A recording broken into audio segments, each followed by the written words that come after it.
With the new Pokemon introduced in both Legends Arceus and Scarlet and Violet, we had 10 evolutionary lines that received an additional evolution. This does not include Pokemon like Sneasler and Kleavor, since their prior evolution's original form still had an evolution, unlike these 10, which gained an additional stage to their existing evolutionary lines. A lot of these evolutions have been really strong in competitive play, with Kingambit, Annihilate, and Ursaluna probably being the best out of all of them. However, the addition of another evolution also means that the Eviolite item can be used for the previous evolution. In case you didn't know, the Eviolite is an item that increases the defense and special defense of the holder as long as the holder can still evolve. This item can have some very good use if the final evolution has less to offer than the prior evolution due to either its ability being worse or its stats not being good enough to justify evolving. But in this video, I'll be going through why none of these Pokemon had success as Eviolite users. Starting off with Bisharp. Bisharp is a dark steel-type Pokemon introduced in Generation 5. It was given a second evolution in its line with Kingambit in Scarlet and Violet. Upon evolving, it remains the same typing and keeps 2 out of its 3 possible abilities, with Inner Focus being replaced by the new ability Supreme Overlord. The main difference between the two is the stats. Bisharp gains 60 stat points when it evolves, which go towards increasing its HP, attack, defense, and special defense, and decreasing its speed. Bisharp's speed isn't good to begin with, so decreasing it really doesn't hurt it at all. This allows it to get a massive boost to its bulk, with the 35-point increase to HP being the most notable. While Bisharp could use the Eviolite to have better defenses than Kingambit, the Eviolite doesn't change HP. Bisharp also usually wants to use the Focus Sash, which you can't use if you're already holding the Eviolite. Bisharp also misses out on learning Kowtow Cleave, Kingambit's signature move, which isn't a big factor, but it is still worth mentioning. Qwilfish is a water poison type Pokemon introduced in Generation 2. It was given a regional variant in Legends Arceus that is dark poison type that was also given an evolution with Overquill. Upon evolution, it remains the same typing and keeps all of the same 3 abilities, although this is probably a good thing because the typing and abilities are all really solid. Qwilfish gains 70 stat points when it evolves, which go towards slightly increasing all stats except speed. To be honest though, neither of these evolutions really had any success in competitive Pokemon.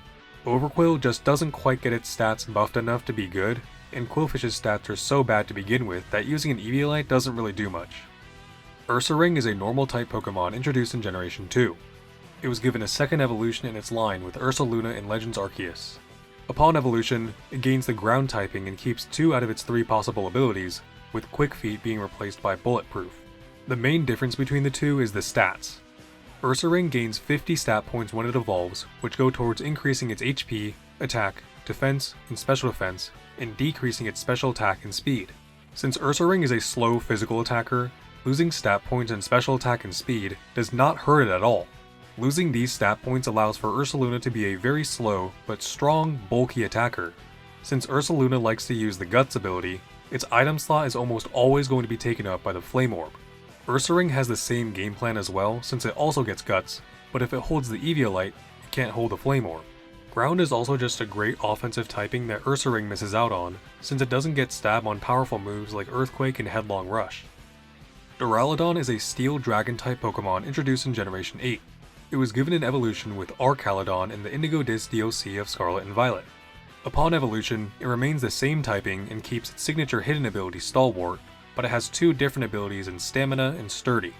Duraludon already has high base stats at 535 total, the highest of any not fully evolved Pokemon. It gains 65 stat points when it evolves, essentially becoming a pseudo-legendary. Those stat points go towards increasing all stats except speed. The main draw of Archaludon over its prior evolution Duraludon is the ability Stamina. Duraludon's abilities are pretty useless, with Stalwart only having very niche use in double battles. Since neither Pokemon has good special defense, they tend to want to run the Assault Vest item to increase that stat. However, Duraludon could just use the Eviolite to increase both defensive stats instead of just one. In doing so, it is missing out on the Stamina ability, something that will increase Archaludon's defense anyway. It also misses out on the new signature move Electroshock, which probably isn't a big factor since it's not even a stab move, but it is worth mentioning.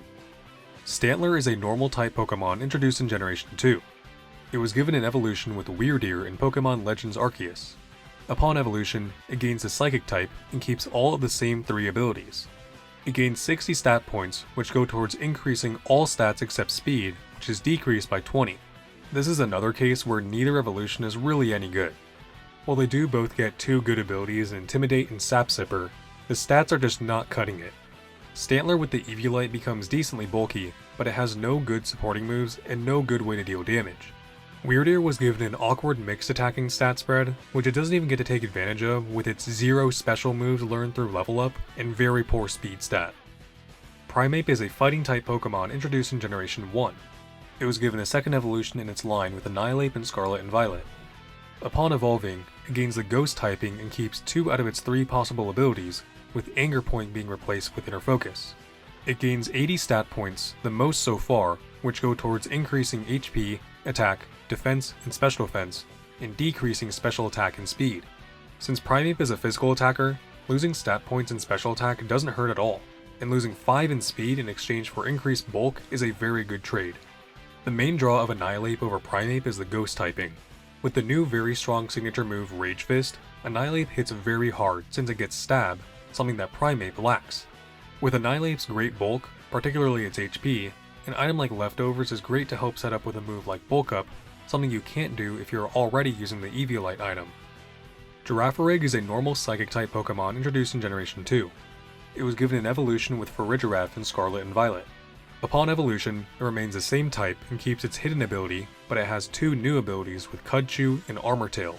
It gains 65 stat points which go towards increasing all stats except speed, which is decreased. Girafarig isn't very fast to begin with, so losing points in speed doesn't hurt, especially since its role is usually as a Trick Room setter, something that benefits from being slower. The main draw of Farigiraf is both its ability Armor Tail and its massive buff to its HP. You should be seeing a pattern here that an increase in HP is going to be valued more than potentially increasing defenses with an item. Blocking priority moves isn't super valuable in single battles, but in double battles it is very important. Dunsparce is a normal type Pokemon introduced in Generation 2. It was given an evolution with Dunsparce in Scarlet and Violet. Upon evolution, it remains the same type and keeps all 3 of the same abilities. It gains 105 stat points which go towards slightly increasing all stats. Even with the highest increase in stats of any of these evolutions, both of these Pokemon kinda suck. They do get a really strong signature move Hyper Drill, which actually earned a spot on my top 10 signature moves video, but this low of an attack stat is not cutting it. Basculin is a water type Pokemon introduced in Generation 5. It was given an evolution with Basculegion in Legends Arceus. Upon evolution, it gains the Ghost typing and keeps 2 of the 3 abilities, with Rattled being replaced by Swift Swim. It gains 70 stat points which are distributed differently depending on the gender. Male Basculegion's HP, attack, and special defense are increased, and its speed is decreased. Female Basculegion's HP, special attack, and special defense are increased, and its speed is decreased. While both male and female Basculegion get slower, that lack of speed is made up for by the Swift Swim ability. If you don't want to run Swift Swim, you could use Adaptability instead to deal massive stab damage with Last Respects, a move that Basculin doesn't get stab on. Dipplin is a Grass Dragon type Pokemon introduced in Generation 9. This evolution was introduced in the first DLC of Scarlet and Violet, and was then given another evolution in the second DLC with Hydrapple. Upon evolution, it remains the same typing and keeps 2 out of its 3 possible abilities, with Gluttony being replaced by Regenerator. It gains 55 stat points which go towards increasing its HP, special attack, and speed. With such a big increase to its HP, and the addition of the Regenerator ability, Hydrapple becomes especially tanky. Dipplin with the Eviolite did actually see some use before Hydrapple was introduced, as this was the way in which many fans speculated that Dipplin would end up getting a new evolution in the next DLC. However, since Hydrapple was released, Dipplin's usage has dropped to near 0, and Hydrapple isn't being used that much either. And that's why these 10 not fully evolved Pokemon never had success as Eviolite users. Let me know in the comments if you ever had success or know anyone who has had success with these Pokemon, or if you disagree with any of my reasonings.